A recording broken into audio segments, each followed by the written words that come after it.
Now, Fubara government. Of course, we know it's Fubara's government. You say, why are people like this? I don't know.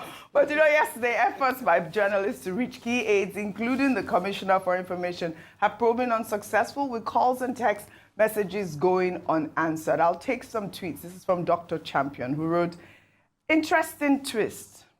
The assembly is back, but the governor is missing. If Fubara stays silent much longer, it will only fuel more rumors about what deal was struck behind closed doors."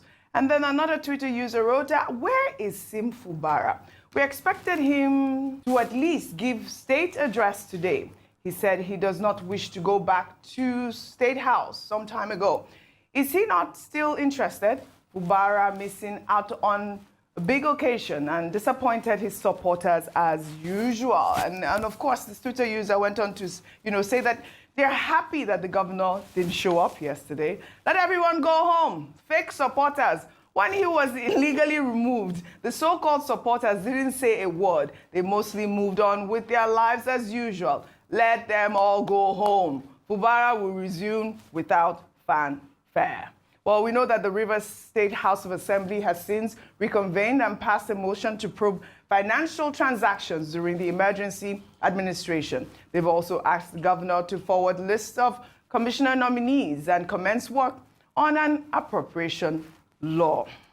Meanwhile, FCT Minister Nyesom Wike said on live television on Thursday that he drove to Governor Sim Fubara's house at 1 a.m. to discuss the Rivers State local government elections. Wike insisted that no decision was taken without Fubara's input during the emergency rule period. He added that Fubara had earlier informed him that he wouldn't be available on election day due to a family commitment involving his son, and accused critics of making false claims about the Rivers political crisis. I mean, this was an interview he granted yesterday on Channel, and people were asking that what really is going on here? You drove to the governor's house at 1 a.m. In what capacity? What are you what exactly are you doing? But let me take this story, and hopefully we'll have that video and we'll play both. Well, in the meantime, during the flag-off ceremony of a road project in Abuja, Wike criticized individuals who disrespect President Bola Ahmed Tinubu, saying that they are fortunate that he respects the rule of law. His remarks came after activist Omoyele Sowore called President Bola Ahmed Tinubu a criminal on X, which led to the Department of State Services filing charges against Sowore. Let's take a look.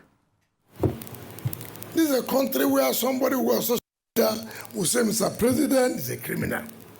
Nothing will happen. Nothing. You say all kinds of things you want to say, nothing will happen. No matter how you see people criticize Trump, have you ever seen any American citizen on the social media, on the public, say, look, our president is a criminal? Have you ever had that? But yeah, anybody can wake up in the morning and abuse president, and we're happy. You are lucky you have a president that believes in the rule of law. You are lucky. Continue to be lucky.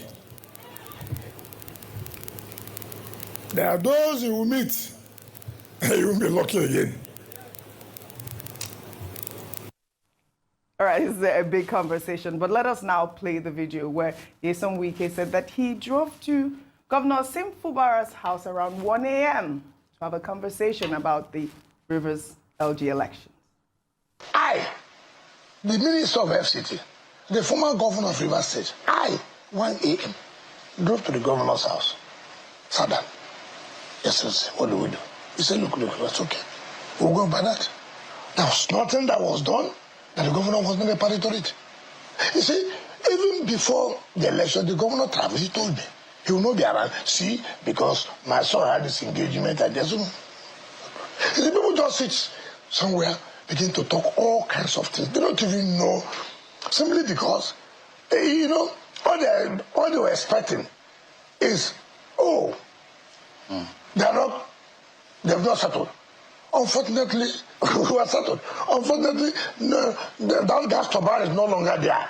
Where people will be collecting money is no longer there. There's no law that said you must resume work today. For example, this is a governor. I don't understand the way we operate. Okay? I was sworn in today, for example. Does not mean I'll go to office tomorrow. All right, here he's saying there is no rule that says Wike must resume work or should have resumed work yesterday. But I believe we have our correspondent, Andy Omano, right now at the airport, local airport in Port Harcourt, hoping to see if Governor Fubara will be, arriving hopefully within an hour.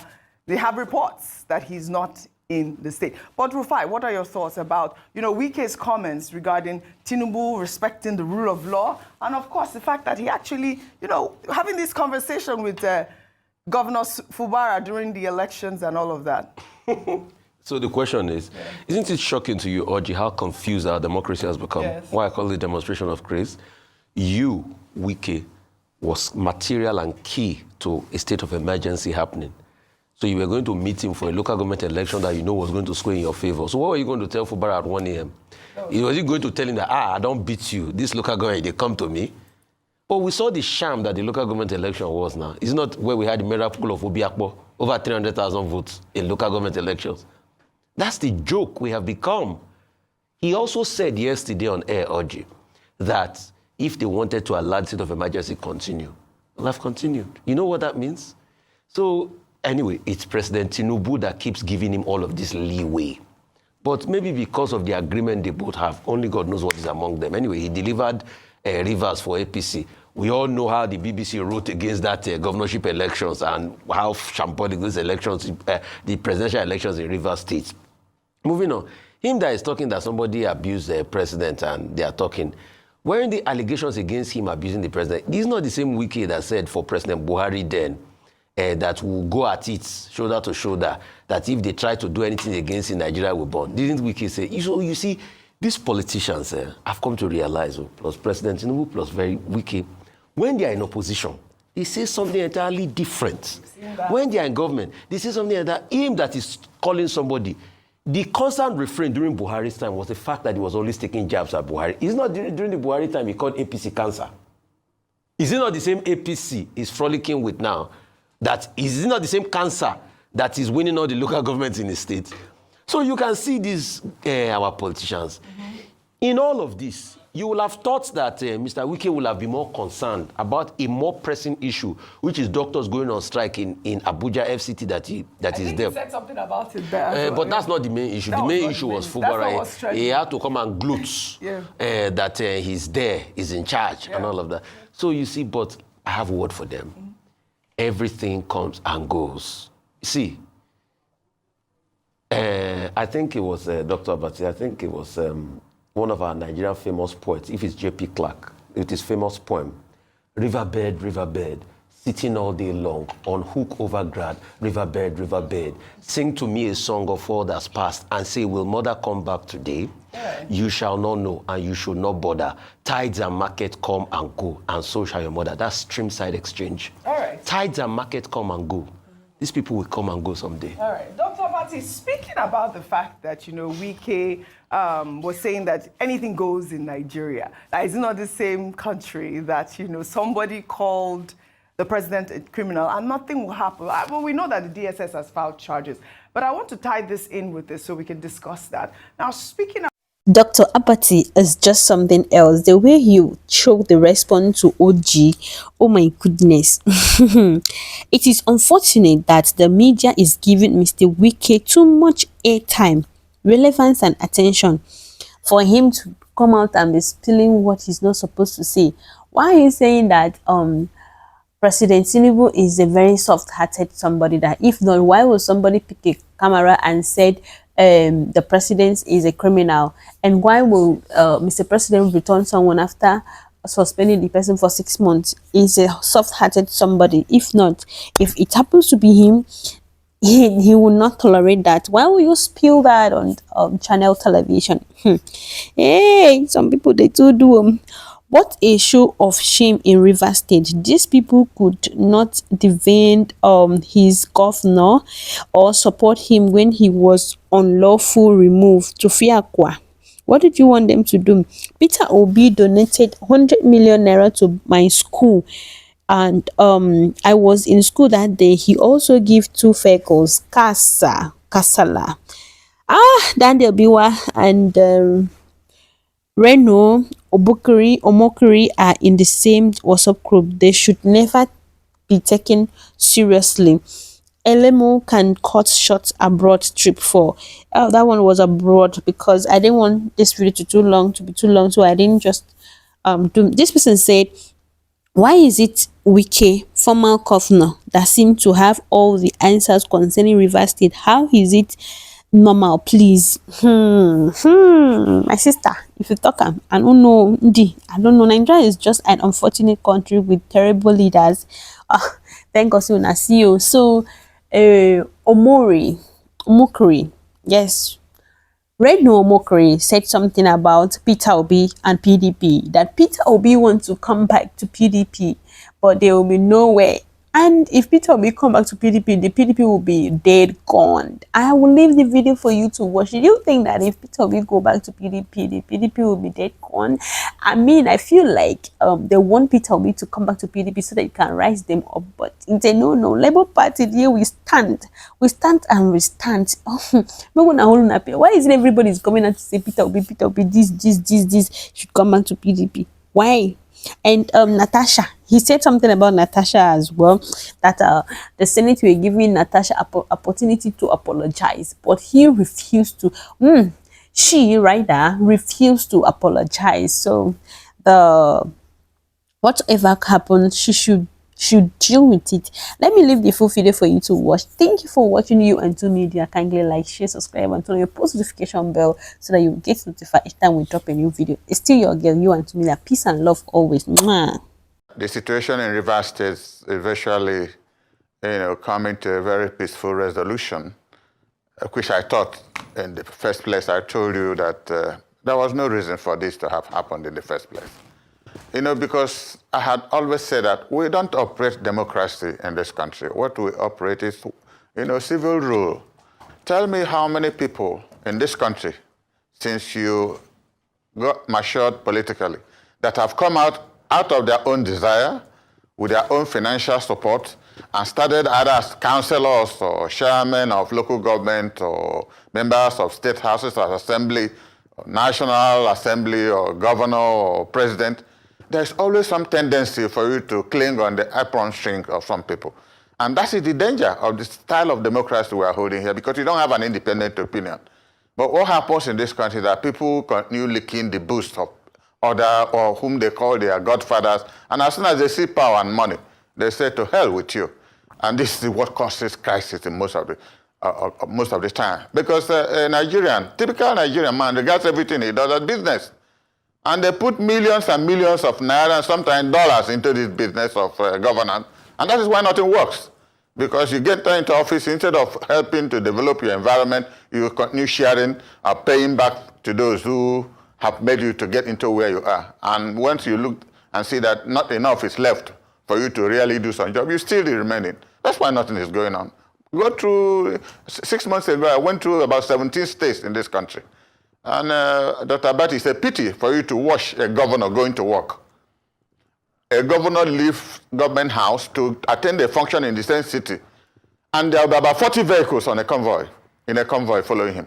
Do you know the amount of money that is spent in that kind of movement? And they don't care. Nobody's interested. So our problem is so fundamental that it requires some reassessment of values, if we have any. People come from rural areas. I haven't seen the son of any big man, either Awolowo or Zeke or Bara or Ahmadu Bello, that is governor. So incidentally, it means that the children of very poor people from very poor environment somehow manage to be members of houses of assembly, national assembly, governors. Why is it that when they enter office, they hate their people so much that they can't even provide water, ordinary water? How do you look at that kind of situation? So sometimes you want to give up, and I don't think that giving up solves the problem, So when I was in PRP, 1979. I was the national advisor to Malam Aminu Kano. I was just as vibrant as RUFAI, my friend, is. But somebody called me to say that Nigeria is not a function of statistics.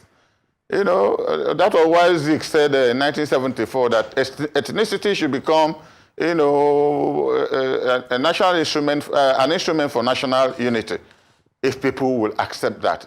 Because if I recognize that you're from Edo, I'm from Anambra, you're from Sokoto, I will understand the differences of your people, and we put these differences together to understand each other and use it for national development.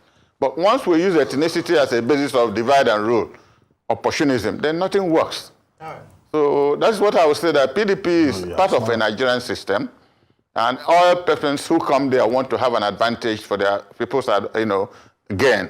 And in doing that, you know, we forget that authority rests on regimented formality, that, you know, if you combine political ignorance with unresolved, you know, unresolved grievances, then they have political blindness. Right. We have to have an understanding that we are one people, difficult to, but we have to try to do that. Okay. That, I mean, I have known you, Dr. Abati, for how long now? You called me on telephone when you were working with Goodluck Jonathan. We didn't know ourselves. From then we become friends because we have an understanding. And each time I came to see Jonathan, and I asked him, why do you always invite me? He said he invited me because I have the courage to tell him the truth. In this country, nobody wants to listen to the truth. Sometimes they think you are doing some mago-mago when you tell people the truth. You tell people what they want to hear, and still they continue collapsing. That is where we are today. I hope my colleagues in political offices, as governors or whatever they are, should start to remember the Nigerian people. We have no other hope but ourselves to help us. All right, thank you so very much, sir. I believe, Dr. Abati's second question around rivers, I would love for you to answer that question. But beyond that, my question would then be, based on your statements that you tell the truth, can you tell the truth this morning around the chances of the PDP at the next election, and who could potentially be a viable candidate for the party to compete favorably with President Bola Ahmed Tinubu as the incumbent? Well, I'll answer that question, my sister, by telling you that only God will answer that your question, to say whether PDP will have, make the presidency in 2027. Only God knows who will be alive tomorrow morning. And I normally make that statement. I then take assumptions that are beyond my control. We have hope or desires to want to do something if God wills. So if PDP survives, as we are trying to do, in the last national executive meeting we had, almost 7 of our governors were there, and it was refreshing that everybody is now talking how to, discussing how to reorganize the party, put it in a stronger footing for 2027 and other subsequent elections that are coming.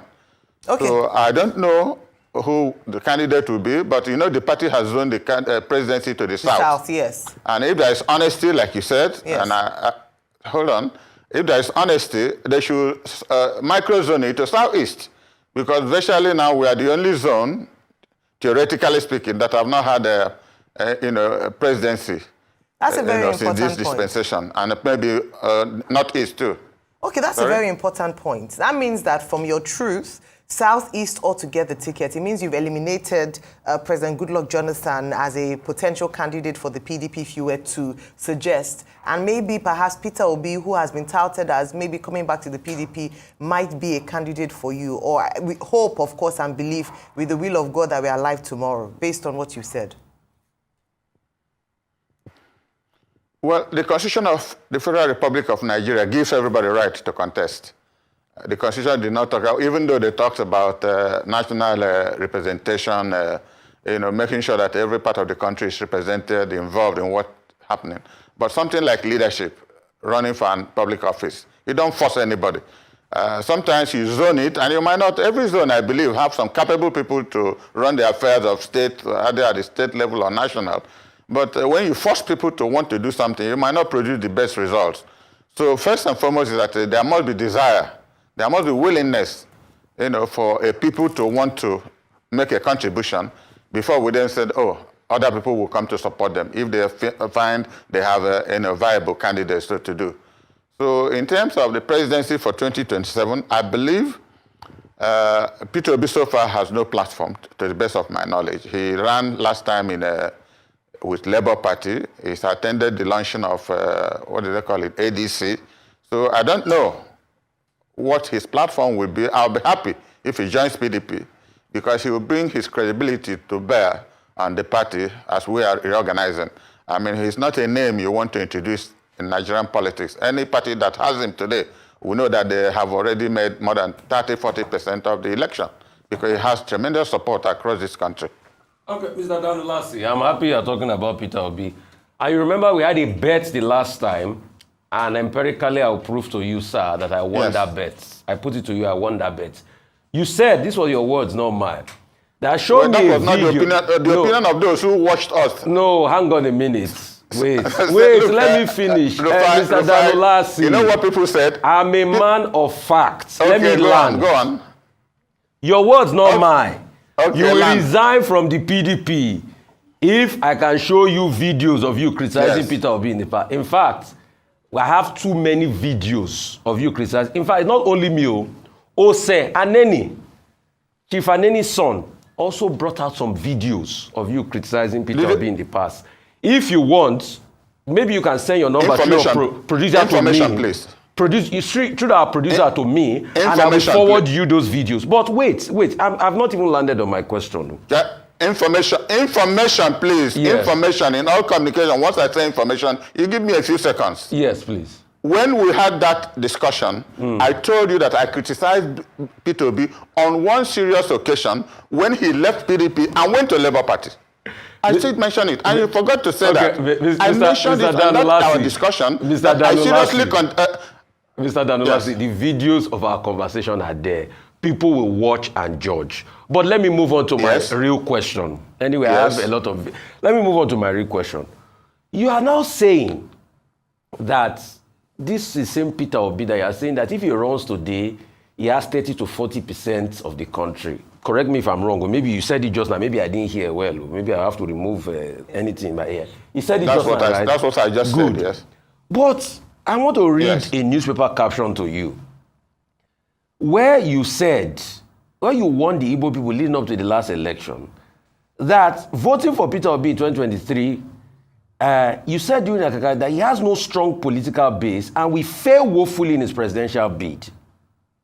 He said Peter Obi will succeed in securing the Igbo bloc vote from traders. He said this vote will not be enough to make Obi president, and he could set the Igbo voters up for attack for opposition. But the word I want you to underline there is that he will fail woefully. So how come a man that you said will fail woefully, but that got over 6 million votes, that won Lagos, which is not only an Igbo voting area, and won some other parts of this country, is now the one you are saying that if he joins the PDP. And which PDP do you want him to join? This PEM PDP you people claim is finished, that Wike rules now. And you are saying you want to... It's not a political suicide. Don't you people just want to destroy him politically by luring him to the PDP? That's my question for you, sir. Well, this is not a question. It's a lecture you have just delivered. Yes, it's a question. Don't you people want to kill him politically by saying he should come? Excuse me. You see, you're becoming violent also in your speech. Why don't you ask a question, you make a clarification, you allow me to make a comment? This is exactly what you did in the last interview. Your views must always prevail. I have a reason as some person you're questioning to give my views. And my views might not always be correct. That's why I'm a human person. What I said in that interview you're making reference to is that Igbo votes alone will not make Peter Obi president. And I would not have to make a presentation as if an Igbo man running for president. He's running for president from an Igbo extraction. That was the explanation I was trying to make in that interview. And anybody who comes out to run for presidency of this country does not come out telling us I'm a Yoruba man, I'm an Igbo man, I'm a Fulani man, calling for his people's vote. That will come in situ. So that is the explanation in that interview you are making reference to. So if the paper you are quoting did not represent what I said properly, it's unfortunate. I don't know which paper you are quoting. But all I have said is that in the past, we were with Peter Obi in PDP. And he ran as our vice presidential candidate. We attended a meeting with him in Oka. where he told our people that he was going to run for presidency. And not long after that, he left us without consultation and joined the Labour Party. People were bound to be annoyed. That's what I was saying in my interview. And that involved criticism, that you must be able to have some principles of relating to those you are working with. About 3-4 weeks ago, he was in my house in Enugu, and we were discussing the same thing. I say, in all things you do, give proper information and communication to those you are discussing with. Don't take anybody for granted. Because people have laid a lot of, sacrifices, a lot of resources down in this journey. But RUFAI, that was what I was saying exactly. And in such doing, you have to criticize. Politics is about criticism, even if it's your brother or your mother running. But it doesn't have to be, maligning somebody's character. No. My question to you have to point out what shortcomings somebody has, especially if it's not working with you anymore. Very good. My question to you is, yes. Aren't you people leading Peter Obi to a slaughter slab by calling him to come and join a PDP that Wike has pretty much taken over and prevails over? That's my question to you. Aren't you people deliberately leading him to a slaughter slab? Well, yes, I'm coming to that. I'm coming to that. You see, when you make a statement that Wike has taken over PDP, he hasn't taken me over. He's my friend. I have serious disagreements with him when we don't agree. Even in the national executive meeting we attend, we had 2 national executive meetings in the past 2 months. There are a lot of people who don't support him. And he knows that. There are a lot of people, the national chairman doesn't support him. He might be friendly with some of us, but the national chairman hasn't left his seat as national chairman of PDP to go running after Wike. Wike wants to be in control, but I had told him, you cannot be working for an APC government and try to tell us what we do in PDP. One will have courage to tell a friend that one. It does not stop him from doing what he wants to do. And until we have a convention, what we're having in November is what we call mini convention. There will be no election. There will be no offices sought for, so that we don't create any problems before our major convention next year to bring out a presidential candidate. It is only when next year comes, because Wike had already said that he will support Tinubu in 2027. He will remember the futility of that statement when the convention comes next year, and we want to bring out a candidate and he interferes. Chief, then you will see that what I'm telling you exactly is correct. Chief Ulasi, I asked you, yes, you are now focusing on Wike. Now, the PDP had a 119 member committee led by Governor Fintiri of Adamawa State, where the decision was taken to zone those positions. And there was a report indicating that, okay, so positions have been zoned this way. The bone of contention from the Wike group is that they are saying that the next chairman, substantive chairman of the party, should come from the North Central and that there should be no micro-zoning. Whereas other leaders of the party say, no, there's nothing wrong with micro-zoning for us to have peace within the party. Where do you stand? Well, I said, I thought I mentioned something like that when I started commenting initially, that in the next meeting we had, we said, if we have a contestable convention this November, the time is so short, it will bring a lot of, animosity within us. So we just do a normal midterm convention without running for any office until next year. So between now and next year is a long period of time. Like the party has zoned presidency to the south, it is likely, most likely, that next year the chairmanship of the party will come from the north. Which part of the north the party will also decide. These are not constitutional matters of Nigerian constitution, but these are the discussions you have to bring some kind of understanding within the party.